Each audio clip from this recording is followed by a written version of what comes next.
Hello दोस्तों, स्वागत है आपका हमारे online platform VKDU change the way of learning पर। दोस्तों कहते हैं कि कोई भी लक्ष्य इंसान से बड़ा नहीं होता और हारा वही जो लड़ा नहीं होता। जी हाँ दोस्तों, आप सभी दोस्तों के लिए एकदम शानदार एसएससी सीएचएसएल एग्ज़ाम 2022 जो कि 23 में दोस्तों हो रहा है, लेट हो जाने के कारण उसका दोस्तों शानदार practice set previous year question को सेलेक्ट करके हम आपके सामने लेकर आ रहे हैं। तो सभी दोस्त लास्ट तक बने रहेंगे आज के इस सेशन में। जैसा कि आप सभी दोस्तों को पता है कि एसएससी सीएचएसएल एग्जाम दोस्तों 2023 में 2 बार होगा। एक तो 2022 का होगा, दूसरा 2023 का जुलाई अगस्त में दोस्तों इसका जो है पुनः दोस्तों सीएचएसएल होगा। तो 2 बार सीएचएसएल, 2 बार एमटीएस और 2 बार जीडी दोस्तों एग्जाम होना है। एक बार 2022 वाला और एक बार 2023 वाला। तो सभी दोस्त हमारे साथ बने रहेंगे जीके जीएस की एकदम बेस्ट तैयारी करने के लिए। कोई भी एग्जाम हो दोस्तों, सबसे बेस्ट तैयारी आपको और दोस्तों जो है बहुत ही शानदार तरीके से हर एक एग्जाम का एनालिसिस करवाने वाले हैं और प्रैक्टिस सेट के माध्यम से आपकी बेस्ट तैयारी करवाने वाले हैं। तो सभी दोस्त प्रतिदिन शाम को 8 बजे जुड़कर हमारे साथ बहुत ही बढ़िया तैयारी करेंगे। अपने सभी दोस्तों तक आज की इस क्लास को शेयर करेंगे और साथ ही साथ में अगर फर्स्ट टाइम जुड़ रहे हैं तो सब्सक्राइब करेंगे। चलिए दोस्तों, बिना किसी देरी के आज के सेशन को हम स्टार्ट करते हैं। आज का जो पहला प्रश्न है उसकी तरफ आगे बढ़ेंगे दोस्तों। पहला प्रश्न लिखा हुआ है, रख हौसला वो मंजर भी आएगा, प्यासे के पास चलकर समंदर भी आएगा, थक कर ना बैठ तू ए मंजिल के मुसाफिर, मंजिल भी मिलेगी और मिलने का मजा भी आएगा। जी हाँ दोस्तों, अगर आपके अंदर वाकई में जुनून है, जोश है, उत्साह है तो वाकई में आपको आपकी मंजिल मिलने वाली है। 2023 में आपके सरकारी नौकरी का सपना दोस्तों जरूर साकार होगा। अगर आप वाकई में शिद्दत से चाहते हैं तो जरूर ही आपका सपना पूरा होने वाला है। तो वीकेडीयू आपके सपनों को सपोर्ट करता है, तो हमेशा वीकेडीयू के साथ में जुड़े रहेंगे और लाइक और शेयर करना बिल्कुल भी नहीं भूलेंगे। चलिए दोस्तों, बिना किसी देरी के पहले प्रश्न की ओर आगे बढ़ेंगे। यहाँ पर दोस्तों पहला प्रश्न है, मुस्लिम लीग की स्थापना कब की गई? फटाफट से कमेंट सेक्शन में छाप देंगे जितने सारे दोस्त जुड़े हुए हैं। तो यहाँ पर आपके ऑप्शन है वर्ष 1901। वर्ष सबसे पहले दोस्तों पहला प्रश्न क्या है इसको ध्यान से देखेंगे। पहला दोस्तों प्रश्न दिया हुआ है, मुस्लिम लीग की स्थापना कब की गई? तो यहाँ पर दोस्तों ऑप्शन क्या है उनको ध्यान से देखेंगे। वर्ष 1901, वर्ष 1906, वर्ष 1903 या फिर वर्ष 1905। तो दोस्तों इसका एकदम करेक्ट आंसर क्या होगा, एक बार सभी दोस्त कमेंट सेक्शन में छाप देंगे।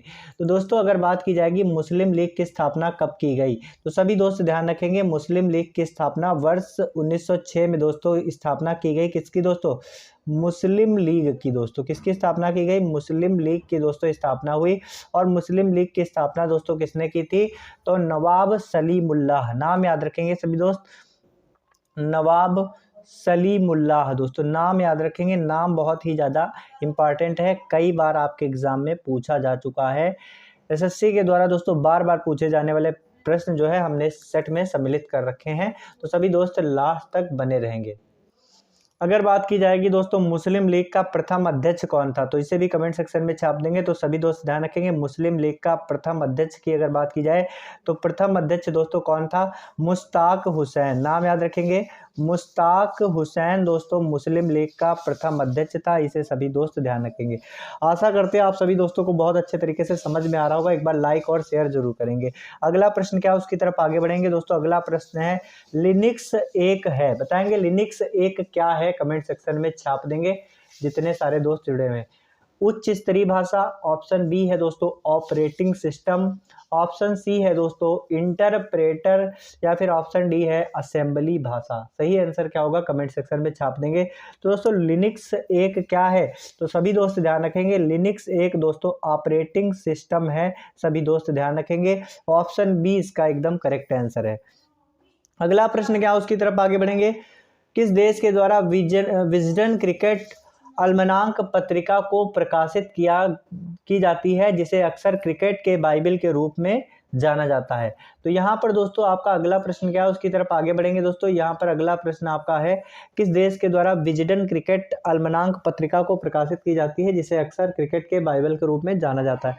ऑप्शन ए है न्यूजीलैंड, ऑप्शन बी है दोस्तों दक्षिण अफ्रीका, ऑप्शन सी है दोस्तों यूनाइटेड किंगडम, ऑप्शन डी है दोस्तों ऑस्ट्रेलिया। तो आपको बताना है किस देश के विजिडेंट क्रिकेट दोस्तों अल्मनाक पत्रिका को प्रकाशित किया जाता है, जिसे अक्सर दोस्तों क्रिकेट के बाइबल के नाम से बाइबल के रूप में जाना जाता है। तो सभी दोस्त ध्यान रखेंगे, इसका एकदम करेक्ट आंसर है दोस्तों यूनाइटेड किंगडम। ऑप्शन सी दोस्तों इसका एकदम करेक्ट आंसर है, सभी दोस्त ध्यान रखेंगे। अगला जो प्रश्न है उसकी तरफ आगे बढ़ेंगे, एक बार कमेंट सेक्शन में छाप देंगे जितने सारे दोस्त जुड़े हुए हैं। गुरुत्वीय तरंगों का पता लगाने के लिए सर्वप्रथम किस उपकरण का उपयोग किया गया था? सभी दोस्त कमेंट सेक्शन में छाप देंगे। गुरुत्वीय तरंगों का पता लगाने के लिए सबसे पहले किस उपकरण का प्रयोग किया गया था? तो यहाँ पर दोस्तों आपके ऑप्शन क्या है, ध्यान से देखेंगे।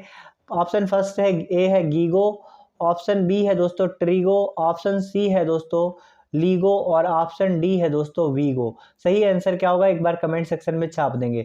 तो सभी दोस्त जितने सारे लोग जुड़े हुए हैं बताएंगे गुरुत्वीय तरंगों को पता लगाने के लिए किस उपकरण का प्रयोग किया जाता है? तो इसका दोस्तों एकदम करेक्ट आंसर है लीगो। दोस्तों लीगो यंत्र का प्रयोग गुरुत्वीय तरंगों का पता लगाने के लिए किया जाता है। ऑप्शन सी इसका एकदम करेक्ट आंसर है। अगला दोस्तों प्रश्न क्या है, ध्यान से देखेंगे, इसका आंसर जो है कमेंट सेक्शन में छाप देंगे। दोस्तों अगला प्रश्न है, बहुत ही शानदार प्रश्न है दोस्तों, जयपुर के हवा महल की बाहरी दीवारों पर कितनी खिड़कियां हैं? तो दोस्तों खिड़कियों का पता किसको होता है, लेकिन एसएससी के द्वारा उठा के दोस्तों इसी तरीके के प्रश्न जो है फेंके जा रहे हैं एग्जाम में।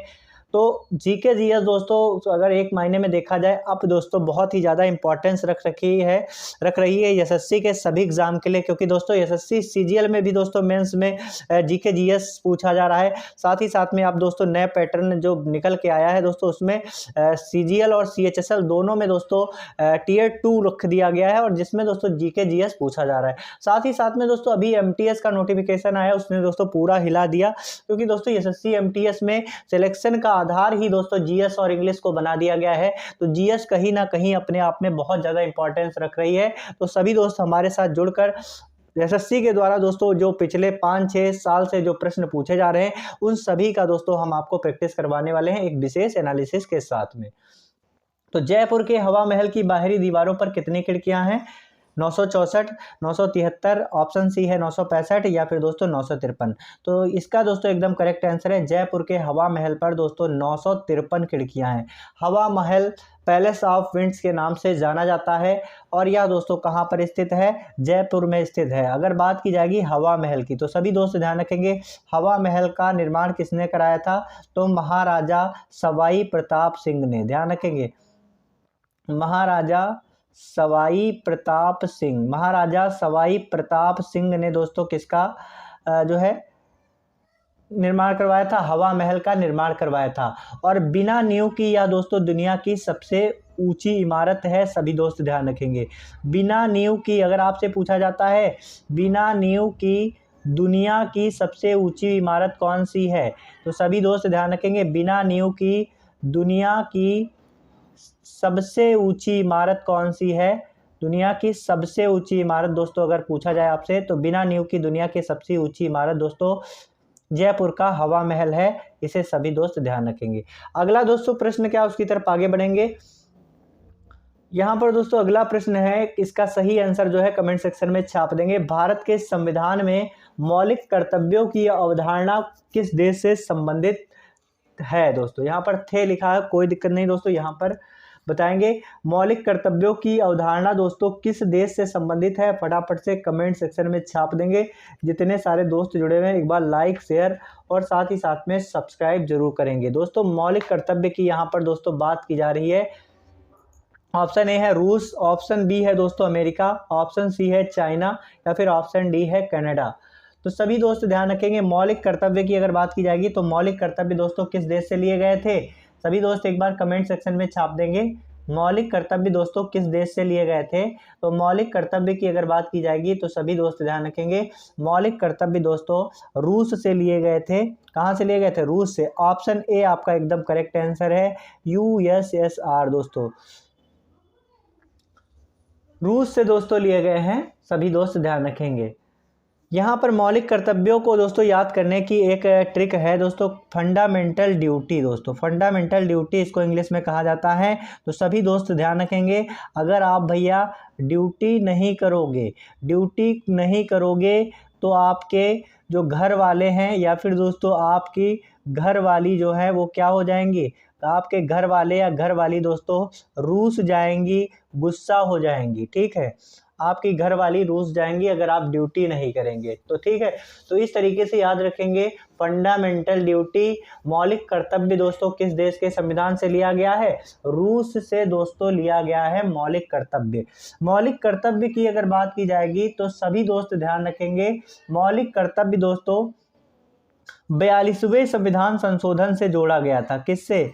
42वें संशोधन से जोड़ा गया था मौलिक कर्तव्य। 42वें संशोधन से 1976 में दोस्तों 42वां संविधान संशोधन हुआ था, जिसमें मौलिक कर्तव्यों को दोस्तों भाग 4A में जोड़ा गया था। ध्यान रखेंगे, भाग 4 का में या फिर दोस्तों भाग 4A में दोस्तों इसे जोड़ा गया था। और ये दोस्तों आर्टिकल कौन सा है? तो सभी दोस्त ध्यान रखेंगे, अनुच्छेद 51A दोस्तों। अनुच्छेद 51A किससे संबंधित है? तो सभी दोस्त ध्यान रखेंगे, अनुच्छेद 51A दोस्तों मौलिक अधिकारों से संबंधित है। अनुच्छेद 51A, अनुच्छेद 51A। और दोस्तों इसे राज्य के नीति निदेशक तत्वों में शामिल किया गया, क्योंकि भाग 4 दोस्तों राज्य के नीति निदेशक तत्वों से संबंधित था। आशा करते हैं आप सभी दोस्तों को बहुत अच्छे तरीके से समझ में आ गया होगा। एक बार लाइक और शेयर जरूर करेंगे। अगला दोस्तों प्रश्न क्या, उसकी तरफ आगे बढ़ेंगे। किस ऊतक में लिग्रीफाइड दीवारें मोटी होती हैं? किस ऊतक में लिग्रीफाइड दीवारें मोटी होती हैं? कमेंट सेक्शन में छाप देंगे दोस्तों। इसका पहला ऑप्शन क्या है? स्थूल कोण। ऑप्शन बी है दोस्तों मृदुतक। ऑप्शन सी है दोस्तों वायुतक। और ऑप्शन डी है दोस्तों दृढ़ोतक। सही आंसर क्या होगा? कमेंट सेक्शन में छाप देंगे। तो दोस्तों किस ऊतक में लिग्नीफाइड दीवारें मोटी होती है? तो दोस्तों इसका एकदम करेक्ट आंसर है दृढ़ोतक। दोस्तों दृढ़ोतक में लिग्नीफाइड दीवारें जो होती है मोटी होती है। अगला प्रश्न क्या, उसकी तरफ आगे बढ़ेंगे। यहाँ पर दोस्तों अगला प्रश्न है, इब्राहिम लोदी दिल्ली का सुल्तान कब बना था? कमेंट सेक्शन में छाप देंगे।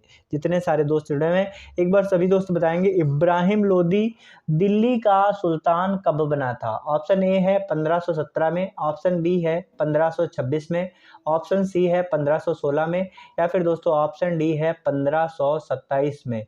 सही आंसर क्या होगा? एक बार सभी दोस्त कमेंट सेक्शन में छाप देंगे, जितने सारे दोस्त जुड़े हुए हैं। तो दोस्तों इब्राहिम लोदी की यहाँ पर बात की जा रही है। इब्राहिम लोदी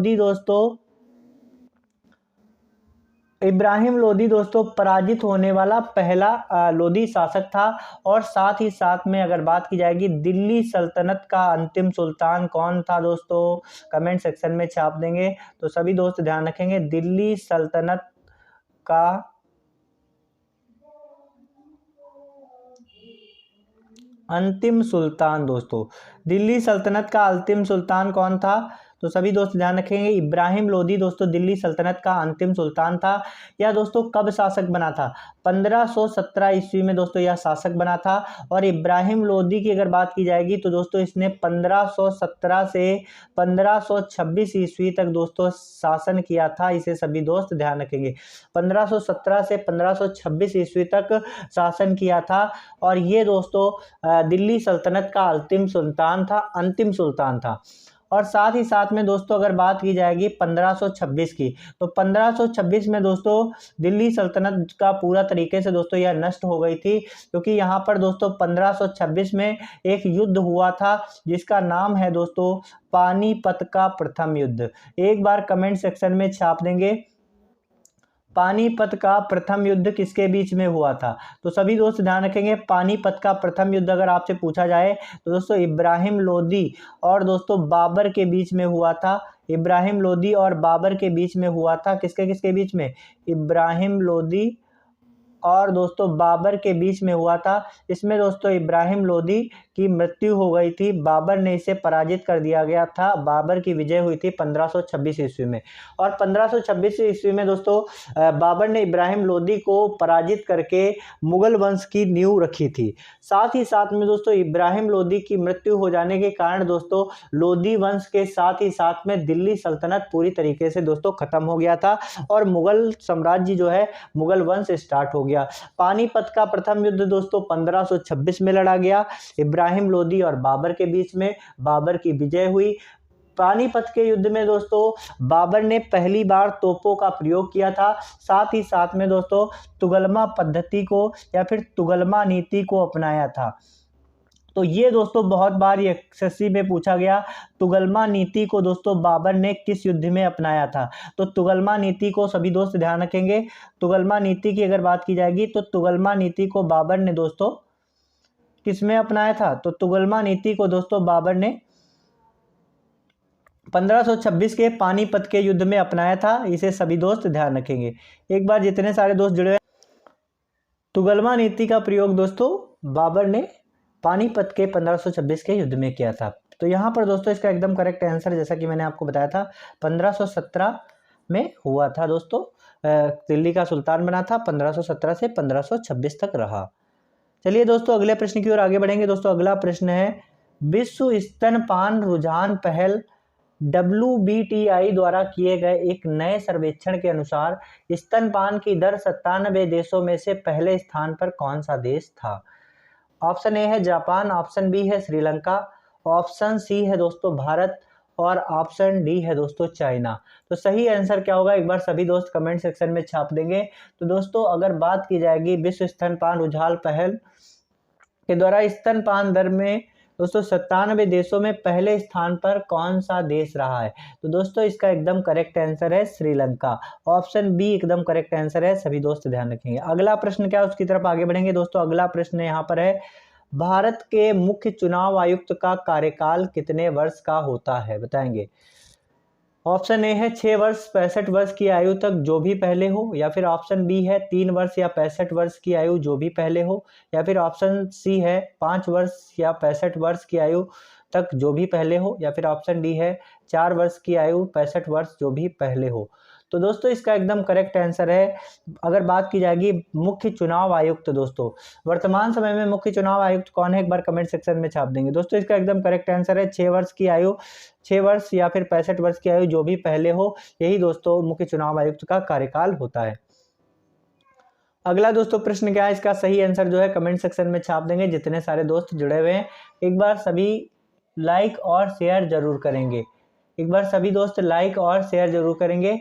दोस्तों अगर बात की जाएगी भारत के पहले क्षेत्रीय ग्रामीण बैंक की स्थापना किस वर्ष की गई थी? तो इसका सही आंसर कमेंट सेक्शन में छाप देंगे। भारत में पहले क्षेत्रीय ग्रामीण बैंक की स्थापना किस वर्ष की गई थी? ऑप्शन ए है 1982, ऑप्शन बी है 1980, ऑप्शन सी है 1991 या फिर ऑप्शन डी है दोस्तों 1975। तो सही आंसर क्या होगा एक बार सभी दोस्त कमेंट सेक्शन में छाप देंगे।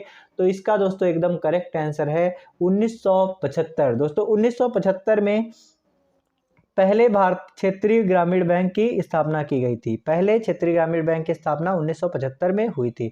अगला प्रश्न है दोस्तों, पाइथन क्या है? सभी दोस्त कमेंट सेक्शन में छाप देंगे पाइथन क्या है। मशीनी भाषा, ऑप्शन बी है निम्न स्तरीय भाषा, ऑप्शन सी है असेंबली भाषा या फिर ऑप्शन डी है उच्च स्तरीय भाषा। सही आंसर क्या है एक बार सभी दोस्त कमेंट सेक्शन में छाप देंगे। पाइथन क्या है? तो दोस्तों पाइथन एक प्रकार की उच्च स्तरीय भाषा है, सभी दोस्त ध्यान रखेंगे। अगला प्रश्न क्या है उसकी तरफ आगे बढ़ेंगे। दोस्तों अगला प्रश्न यहाँ पर दिया हुआ है, सभी दोस्त ध्यान से देखेंगे। बांग्लादेश, भूटान, भारत और नेपाल बीबीआईएन इन 4 सार्क देशों के उप समूहन के बीच यात्री कार्मिक और कार्गो वाहन यातायात के विनियमन के लिए किस वर्ष ऐतिहासिक मोटर वाहन समझौता MVA पर हस्ताक्षर किया गया? दोस्तों बांग्लादेश, भूटान, भारत और नेपाल इन देशों के बीच में दोस्तों अगर बात की जाएगी यात्री कार्मिक कार्गो वाहन यातायात के विनियमन के लिए दोस्तों समझौता हुआ था। इसे दोस्तों ऐतिहासिक मोटर वाहन समझौते पर हस्ताक्षर किए गए थे। तो यह दोस्तों किस वर्ष हुआ था आपको बताना है कमेंट सेक्शन में। 2015 में, 2010 में, 2013 में या फिर दोस्तों 2012 में। सही आंसर क्या होगा कमेंट सेक्शन में छाप देंगे जितने सारे दोस्त जुड़े में। तो दोस्तों इसका एकदम करेक्ट आंसर है दोस्तों, यह समझौता 2015 में हुआ था, वर्ष 2015 में। अगला दोस्तों प्रश्न क्या है, इसका सही आंसर क्या है कमेंट सेक्शन में छाप देंगे। दोस्तों अगला प्रश्न है, भारत नौगम्य अंतर्निर्देशीय जलमार्ग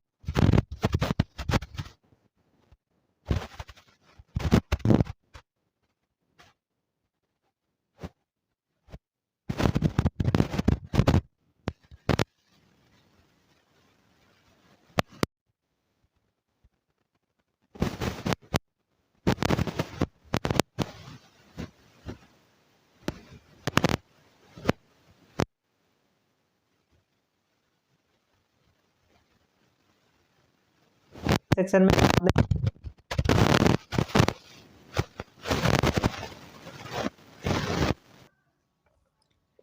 मिस वर्ल्ड 2021 सौंदर्य प्रतियोगिता किसने जीती है, कमेंट सेक्शन में छाप देंगे। ऑप्शन ए है Toni A Singh, option B है कैरोलिना विलावस्का, ऑप्शन सी है दोस्तों Vanessa Ponce de Leon, option D है मानुषी छिल्लर। तो दोस्तों इसका एकदम करेक्ट आंसर है मिस वर्ल्ड 2021 सौंदर्य प्रतियोगिता किसके द्वारा जीती गई है, तो इसका एकदम करेक्ट आंसर है दोस्तों कैरोलिना विलावस्का। ऑप्शन बी इसका एकदम करेक्ट आंसर है, सभी दोस्त ध्यान रखेंगे। और कैरोलिना विलावस्का दोस्तों किस देश की निवासी है, पोलैंड की निवासी है कैरोलिना विलावस्का। अगला जो प्रश्न है उसकी तरफ आगे बढ़ेंगे दोस्तों। अगला प्रश्न है श्वेत क्रांति किस उत्पादन से संबंधित है।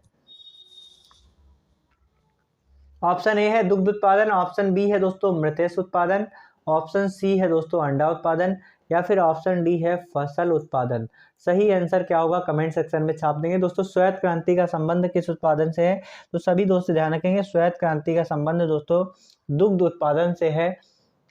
और ये दोस्तों वर्ष 1964 से 1965 तक दोस्तों ये चला आपका, 1964 से 65 तक दोस्तों दुग्ध उत्पादन चला। भारत में दोस्तों अगर दुग्ध उत्पादन की बात की जाएगी तो भारत दोस्तों विश्व में पहले स्थान पर है। अगर प्रदेश में बात की जाएगी तो यूपी दोस्तों भारत के प्रदेशों में पहले स्थान पर है, इसे सभी दोस्त ध्यान रखेंगे। 1970 में दोस्तों दूध के उत्पादन के लिए और इसमें दोस्तों दूध के जो है उत्पादन में वृद्धि के लिए दोस्तों एक ऑपरेशन चलाया गया जिसका नाम क्या है दोस्तों, ऑपरेशन फ्लड। ऑपरेशन फ्लड दोस्तों सभी दोस्त ध्यान रखेंगे, ऑपरेशन फ्लड। दूध उत्पादन श्वेत क्रांति से संबंधित है। और श्वेत क्रांति का दोस्तों अगर आपसे पूछा जाए जनक कौन है, तो सभी दोस्त ध्यान रखेंगे वर्गीज कुरियन। दोस्तों कौन है जनक, वर्गीज कुरियन दोस्तों श्वेत क्रांति के जनक है, इसे सभी दोस्त ध्यान रखेंगे।